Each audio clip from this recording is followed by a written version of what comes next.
দেশবাসী, আসসালামু আলাইকুম। এই তো চলে আসলাম সমুদ্র সৈকত কক্সবাজার, বাংলাদেশের অন্যতম সমুদ্র সৈকত কক্সবাজার চলে আসলাম। ভাই বন্ধু মিলে একসাথে হঠাৎ করে চলে আসলাম। অবাক করা কাণ্ড, হাজার হাজার পর্যটক, সাগরের যে গর্জনের ঢেউ দেখতে পাচ্ছেন, আমি আপনাদেরকে দেখাইতেছি। দেখেন কি সুন্দর ঢেউ, কি সুন্দর পানি, সুন্দর মনোরম পরিবেশ। দেখুন, আমি আপনাদেরকে পুরো প্রান্ত ঘুরিয়ে দেখাইতেছি। দেখেন আমি সবাইকে দেখেন। এই মামা,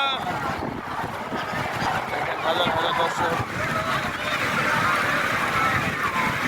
আমরা চলে আসলাম ঘুরতে।